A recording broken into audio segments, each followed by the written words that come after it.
नमस्कार दोस्तों, यह कहानी उन लोगों के लिए है जो खुश और संतुष्ट नहीं हैं और जो लोग दूसरे को देखकर ये समझते हैं कि दूसरे लोग उनसे ज़्यादा खुश, सौभाग्यशाली और अपने जीवन से संतुष्ट हैं। एक बार की बात है, एक जंगल में रहने वाला एक कौवा अपने जीवन से बहुत परेशान हो चुका था। वह इतना दुखी रहने लगा था कि एक दिन वह पेड़ के डाली पर बैठकर जोर जोर से रोने लगा। उसी पेड़ के नीचे एक बौद्ध भिक्षु बैठकर ध्यान कर रहे थे। तभी कौवे की आंख से आंसू की एक बूंद जाकर बौद्ध भिक्षु के गाल पर गिरी। जब उन बौद्ध भिक्षु ने अपना सर ऊपर उठाया तो देखा कि एक कौवा पेड़ पर बैठकर रो रहा है। बौद्ध भिक्षु ने उस कौवे से पूछा, क्या हुआ मित्र, क्या बात है, आखिर तुम रो क्यों रहे हो? कौवे ने कहा, हे महात्मा, मैं अपने जीवन से उब चुका हूँ, इससे तंग आ चुका हूँ। मैं बहुत दुखी हूँ क्योंकि मुझे कोई पसंद नहीं करता। मैं जहाँ भी बैठकर अपना मुंह खोलता हूँ, लोग वहाँ से मुझे भगा देते हैं। कोई भी मुझे खाने को नहीं देता, सब मुझसे नफरत करते हैं। ऐसी जिंदगी से तो मौत ही अच्छी है। कौवे की यह बात सुनकर उस बौद्ध भिक्षु को उस कौवे पर दया आ जाती है। वह उस कौवे से कहते हैं, मित्र, हम जिस परिस्थिति में होते हैं हमें उसी परिस्थिति में खुश रहना चाहिए। लेकिन उस कौवे को उन बौद्ध भिक्षु की यह गहरी अर्थपूर्ण बात समझ नहीं आई और वो रोना जारी रखता है। यह देखकर उन बौद्ध भिक्षु ने कहा, दुखी मत हो मित्र, तुम बताओ मुझे कि तुम क्या बनना चाहते हो। मैं अपने मंत्रों के ताकत से तुम्हें कुछ भी बना सकता हूँ। यह सुनकर वह कौवा बहुत खुश हो जाता है और कहता है, हे महात्मा, यदि आप मुझे कुछ बनाना ही चाहते हैं तो आप मुझे हंस बना दीजिए।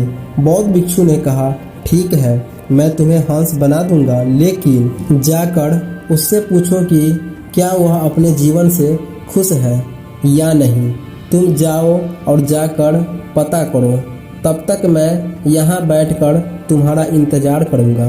कौवा खुशी खुशी हंस से मिलने के लिए वहाँ से उड़ जाता है। जंगल के एक तालाब में उसे एक हंस तैरता हुआ दिखाई देता है। वो उस हंस के पास जाता है और कहता है, तुम देखने में कितने सुंदर हो, तुम्हारे ये दूध जैसी सफ़ेदी सबको आकर्षित करती है। हर कोई तुमसे प्यार करता है। निश्चित ही तुम इस दुनिया के खूबसूरत पक्षी हो। यह सुनकर हंस बड़े ही दुखी मन से उस कौवे से कहता है, नहीं मेरे दोस्त, मैं अपने ज़िंदगी से खुश नहीं हूँ। इस दुनिया में कितने सुंदर सुंदर रंग हैं, लेकिन मेरे पास कोई भी रंग नहीं है। सफ़ेद कोई रंग नहीं है। मुझे लगता है कि तोता इस दुनिया का सबसे ज़्यादा खुश पक्षी है क्योंकि उसके शरीर पर इतने सारे रंग हैं। यह सुनकर वह कौवा वहाँ से उड़ जाता है और तोते के पास पहुँचता है। वहाँ पहुँचकर तोते से कहता है, ओ तोते, तुम कितने रंगीन, कितने सुंदर हो। निश्चित रूप से तुम दुनिया के सबसे खुशनसीब पक्षी हो। ये सुनकर तोता भी दुखी मन से कहता है, नहीं मेरे दोस्त, मैं अपने ज़िंदगी से खुश नहीं हूँ। तुम्हें तो पता ही होगा कि लोग हम तोतों को पिंजरे में बंद करके रखते हैं। मैं हमेशा इसी बात से डरा रहता हूँ कि कहीं कोई पकड़कर पिंजरे में बंद न कर दे।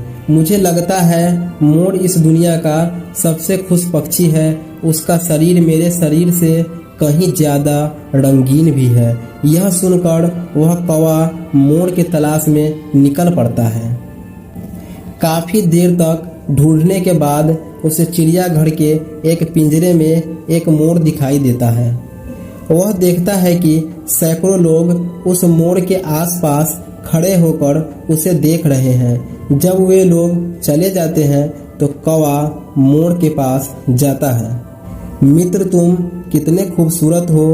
रोज हजारों लोग तुम्हें देखने आते हैं और एक मैं हूँ जिसे देखते ही लोग भगा देते हैं। निश्चित ही तुम इस दुनिया के सबसे खुशनसीब पक्षियों में से एक हो। यह सुनकर मोर ने बड़ी दुखी दिल से उत्तर दिया। उसने कहा, मैं हमेशा सोचता हूँ कि मैं इस दुनिया का सबसे सुंदर और खुशनसीब पक्षी हूँ, लेकिन मेरी इस सुंदरता के कारण ही मुझे इस चिड़ियाघर में बंद करके रखा गया है। जब लोग सजावटी सामान बनाने के लिए मेरे इन रंगीन पंखों को तोड़ते हैं तो मुझे बहुत दर्द होता है। एक गहरी सांस लेकर मोर कहता है, मैं खुश नहीं हूँ मेरे दोस्त। मोर के यह शब्द सुनकर कौवा चौंक जाता है और मोर से पूछता है, अगर तुम खुश नहीं हो तो तुम्हारे हिसाब से इस दुनिया का सबसे खुशहाल पक्षी कौन सा है? मोर कहता है, मैंने इस चिड़ियाघर के सारे पक्षियों को बड़े ही ध्यान से देखा है और मैंने यह महसूस किया है कि तुम केवल कौवे ही ऐसे पक्षी हो जिसे किसी भी चिड़ियाघर के पिंजरे में नहीं रखा जाता है। लोग नहीं पकड़कर तुम्हें पिंजरे में रखते हैं और नहीं जाल में फंसाकर तुम्हें मारकर खाते हैं। तो पिछले कुछ दिनों से मैं सोच रहा था कि काश मैं एक कौवा होता तो अपने मर्जी से हर जगह घूम पाता, आज़ाद होता। यह सुनकर कौवा वहाँ से उड़ जाता है, पर आज जिंदगी में पहली बार वह कौवे के रूप में खुद को देखकर खुश हो रहा था। और कौवा उस बौद्ध भिक्षु के पास लौटकर आता है और कहता है, हे महात्मा, मैं और कुछ भी बनना नहीं चाहता। मैं जो हूँ, जैसा भी हूँ, उसी में खुश हूँ। दोस्तों, अगर हम अपने डेली लाइफ को देखें तो हम पाएंगे कि ये सेम प्रॉब्लम हमारी भी है। हम हमेशा ही खुद को दूसरे से तुलना करते रहते हैं और दुखी हो जाते हैं और खुद को कोसने लगते हैं।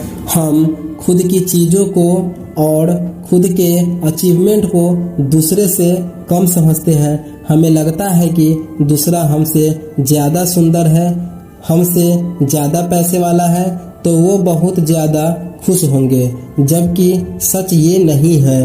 वो इंसान भी किसी दूसरे को खुद से ज़्यादा खुशनसीब समझता है और तुलना का ये साइकिल कभी ख़त्म नहीं होता है, क्योंकि इस दुनिया में हमेशा ही कोई न कोई व्यक्ति ज़रूर होगा जो आपसे ज़्यादा समक्ष होगा। अगर आप हमेशा दूसरों से खुद को कंपेयर करते रहेंगे तो आप कभी भी खुश नहीं रह पाएंगे। इसलिए जो आपके पास है उसमें खुश रहना सीखिए, ना कि उसके लिए दुखी होना। एक इंसान जो उन चीज़ों से संतुष्ट है जो उसके पास है, वह इस दुनिया का सबसे खुश इंसान है। धन्यवाद।